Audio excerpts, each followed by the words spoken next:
good afternoon sa mapagpalang araw sa ating lahat. Muli, samahan niyo po ako sa pagluto ng manok na kasamang patatas. Ilagay na po natin itong manok. Nagisa ko na po yung sibuyas, bawang. Ito na po napakita kanina pag-start natin. Ayun, ito naman po manok. Kaya natin. Gisa-gisa.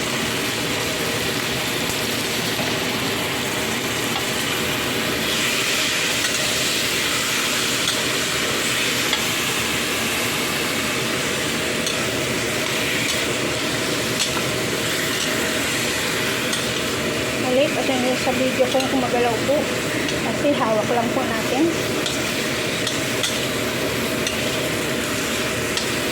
Siya na po.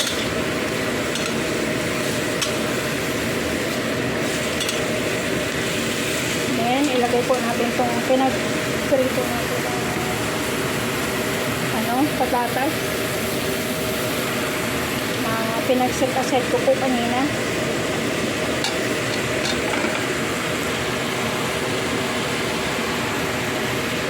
Sorry po, akala ko may tao. Nagsimba po yung aking mga lolo. Kaya ito po nagluto ako.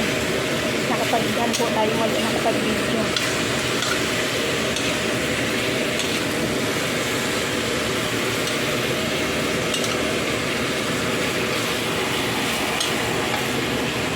Then maglagay po tayo ng soy sauce. Dark soy sauce po ilalagay natin. Ito po, dark soy sauce.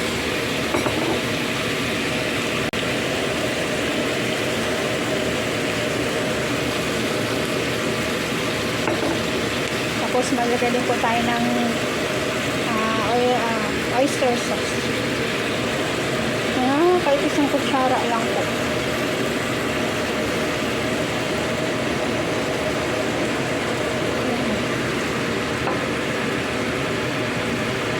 Then maglagay din po tayo ng chicken powder.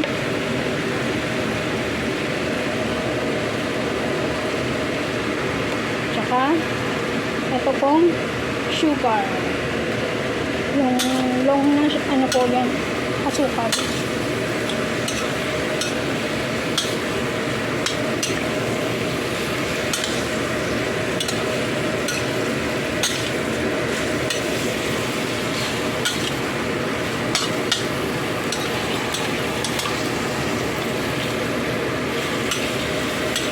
Then maglagay na po tayo ng tubig.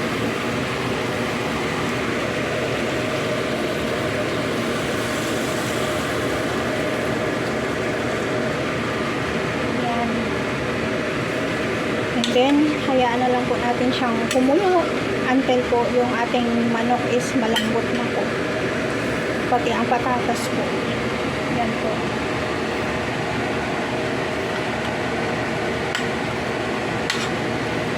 Yan lang po yung ingredients niya. Dark soy sauce, oyster sauce, yung sugar bar, and then chicken powder po. Then water, para po siya lumambot. Yan. Ito na po. Hopefully, mapakita ko po muli sa inyo mamaya pag siya patapos na. O pa-serve na po siya. Mamaya po ulit. Yan po, after lang minutes ng naboy natin kanina, ito na po siya. Ngayon, hintay na lang po natin siyang lumambot ang manok. Tsaka mag-reduce ang sauce po. And then, ready to serve na po. Ang manok naman po, hindi naman masyadong matagal dito. Mga more than 20 or 30 minutes. That's enough na po. Ayan na po.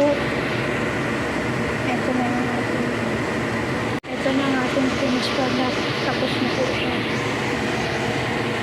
Ayan. Nalagay ko na sa bowl.